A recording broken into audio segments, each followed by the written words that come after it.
Hi, I'm Coach John, and today I'm going to share how I beat Google. And I'm going to share the number one strategy to prevent communication errors.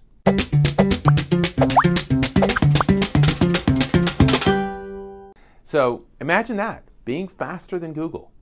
Last weekend, I was faster than Google, 5 times faster. And fast is actually important to me. I've got a list longer than my arm of things that I want to do in my life, and there's just not enough time. If I could go faster, I'd get more out of life. So beating the fastest search engine on the planet, it's kind of a big deal. So a couple weekends ago, I get in my car, I program my phone GPS with my destination. Now, I know there's a common conception that guys don't stop to ask for directions, but I will certainly use GPS. I use it all the time. So I press enter, and then I press the start button, and I notice that the display says 2 hours and 25 minutes to reach my destination. I'm like, what? No way. I could beat that. And off I go, as fast as the speed limit allows. And I head to the hotel in Dana Point, and I get there in 30 minutes. Boom! Drop the mic, almost 5 times faster than Google Maps. I killed it. Gave it the old muscle pose. Well, to be honest, the route Google Maps displayed from my house to the hotel was way out of the way. It must have been calculating by old horse and buggy covered wagon routes. I have no idea. It took me north and then east before heading south and then west. Who knows exactly why it picked that route? I turned the phone off, turned it back on, re-entered the coordinates, same results. Set my phone on the dashboard on the way down there, and it's going rerouting. I got to turn the volume off. It never actually figures it out. It doesn't figure it out until I actually get to the hotel. Has this ever happened to you? Well, it's not the first time it's happened to me. Google Maps has taken me to some odd places. One time I ended up at the service entrance to a golf course in Oregon where I had a tee time. The clubhouse entrance was 4 miles away. I almost missed my starting time. You know, I know that Google Maps is occasionally inaccurate. It's a technology communications issue. It's a glitch. So I double check all the time. If the route and the time they look good, I'll proceed and let GPS guide me to my destination. If it's not close to what I think it should be, then I know I need another path or another plan. And here's the thing, it happens with people too. People have communication glitches.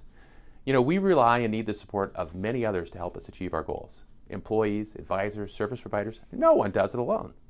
And sometimes the message is perfect, maybe even most of the time. Most of the time your message is heard and what you wanted or needed, it gets done. But sometimes it goes a little wonky. So here's what's actually happening. There are 4 steps to communication. Number 1, there's what you think, the vision of what you want in your mind. Number 2, there's the words, the tone, the body language that you use to share that vision. Then number 3, there's the words the other person hears. And finally, it's their interpretation of the words, the tone, and the body language that you use in conveying the message. Lots of places to go wrong here. It's a 4-step process. There's a scientific law called the law of complexity. And the law of complexity simply states that a complexity increases by the square of the number of steps in the process. So 4 steps is a complexity level of 16. That's 16 times more complex than a 1-step process, 4 times more complex than a 2-step process.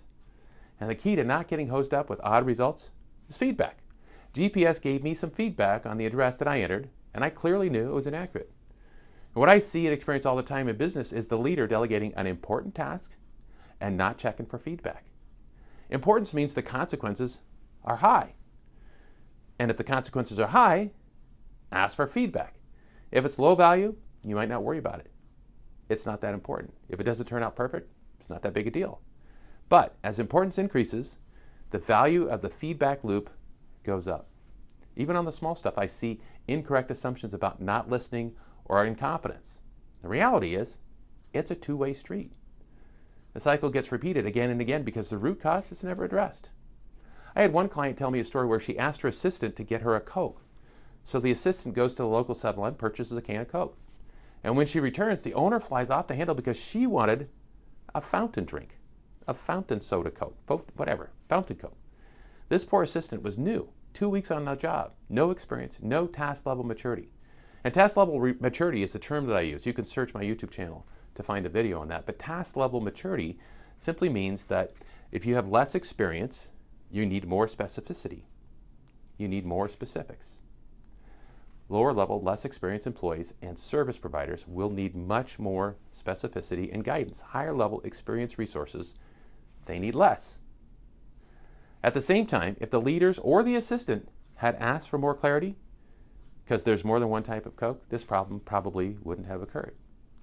If you're the requester, you want the request to be as specific as possible and you want feedback. If you're the recipient, you should give feedback every time. Confirm that you got it right. You might not be wrong, but you'll still feel the heat. I mean, who wants to take the hit for incorrect assumptions? Clarity and specificity, those are the keys to effective communication, and the feedback loop is critical. Ask for understanding to confirm that the message was received in the manner that it was intended. For high levels of importance, the feedback should probably be in writing. That way you can adjust the plan if the message isn't effectively heard. Now, if you want to be faster than Google, you got to check the feedback loop. Now, wherever you are, please scroll down and leave a comment. I'll be happy to know that you're here. Cheers to your success.